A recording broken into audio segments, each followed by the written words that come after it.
NATO ने आज एक बार फिर कह दिया है कि यूक्रेन की जमीन पर ना तो नाटो के सैनिक उतरेंगे और न इसके आसमान में नाटो के फाइटर जेट उड़ान भरेंगे। यानी 41 दिन के बाद पुतिन को यह साफ तौर पर पता है कि उसे रोकने वाला कोई नहीं है। इसके बावजूद एक नई जानकारी निकलकर सामने आ रही है। कहा यह जा रहा है कि रूस के सैनिक सेकेंड वर्ल्ड वॉर के हथियारों से यूक्रेन के मैदान में लड़ रहे हैं। ये किस तरह की स्ट्रैटेजी है पुतिन की? इसके पीछे क्या कोई रणनीति है और क्या यूक्रेन के आगे थर्ड वर्ल्ड वॉर कंफर्म है? देखिए ये एक्सक्लूसिव रिपोर्ट।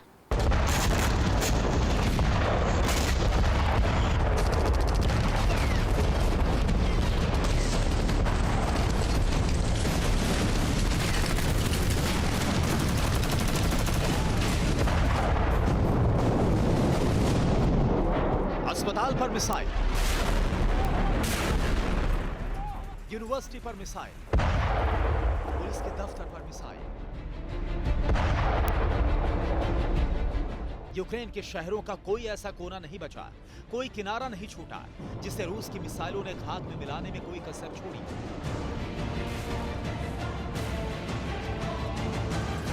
पुतिन के प्रण ने यूक्रेन युद्ध को भीषण हालात तक पहुंचा दिया है। 41 दिन से यही हो रहा है, आज भी वही हुआ। सुबह का आगाज भी नहीं हुआ था कि रूसी मिसाइलों ने यूक्रेन के कई शहरों पर मिसाइलें दाग दी।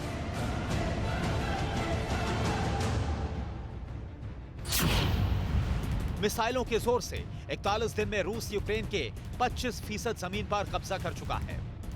चेर्निहिव, सूमी, खार्किव से लेकर लुहांस्क और डोनेत्स्क तक रूस का कब्जा हो चुका है। तो यूक्रेन के दक्षिणी हिस्से पर भी रूस काबिज हो चुका है। यूक्रेन के रूस से लगते बॉर्डर के साथ ही ब्लैक सी के किनारों पर रूसी सेना विजय पताका फहरा चुकी है।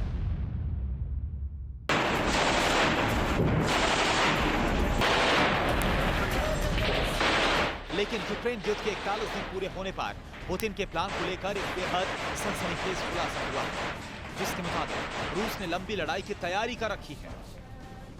रिपोर्ट के मुताबिक यूक्रेन में अभी तक रूस ने अनुभवी सैनिक नहीं उतारे हैं। युद्ध में भेजे गए ज्यादातर सैनिक नौसिखिए हैं, जिन्हें बहुत पुराने हथियार देकर जंग में भेजा गया। रूसी सिपाहियों को 20वीं सदी की राइफलें दी जा रही हैं। यूक्रेन के डोनबास इलाके में कई रूसी सैनिकों को मोसिन नाम की राइफल के साथ देखा गया है। इस राइफल से रूस की फौज 20वीं सदी में लड़ती थी। सेकेंड वर्ल्ड वॉर के दौरान भी इनका इस्तेमाल किया गया। AK-47 से पहले इसे रूस की सबसे बेहतरीन राइफलों में गिना जाता था।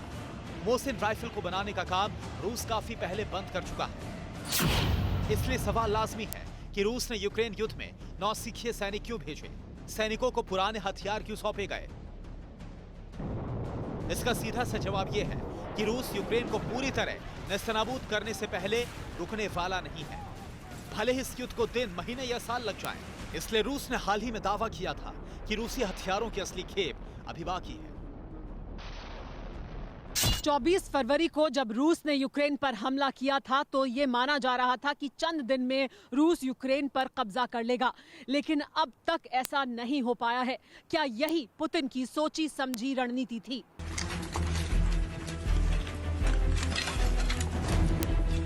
जिस तरह के हालात हैं, उससे ये बात काफी हद तक सच साबित होती है। पुतिन यूक्रेन पर हमले का अंजाम जानते थे।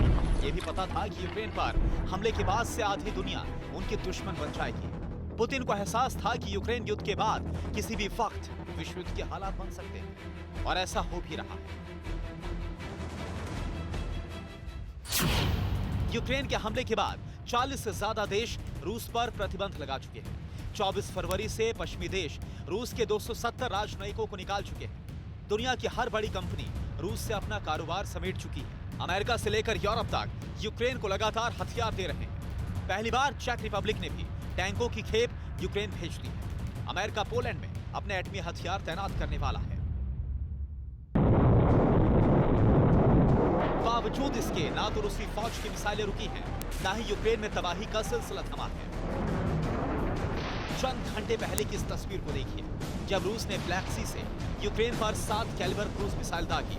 रूस की ये मिसाइल इतना सटीक निशाना लगाती है कि जहां गिरती है वहां सिर्फ तबाही लाती है। यकीन नहीं आता तो यूक्रेन के हॉस्टमेल शहर का हाल देख लीजिए। हॉस्टोमिल शहर के अंदर दाखिल होने से पहले ये देखिए, ये जो ब्रिज है इसकी किस तरह की हालत हुई है।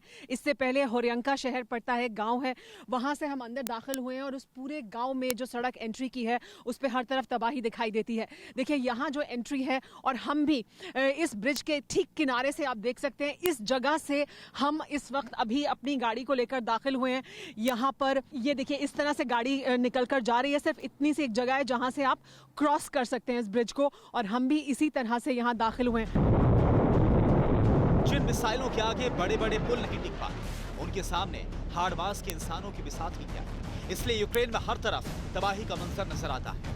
ये मंजर अभी थमने वाला भी नहीं है, क्योंकि पुतिन प्रण कर चुके हैं कि अपने हर दुश्मन को वो तबाह करके ही छोड़ेंगे, भले ही उन्हें 2032 तक बारूद क्यों ना बरसाना पड़े।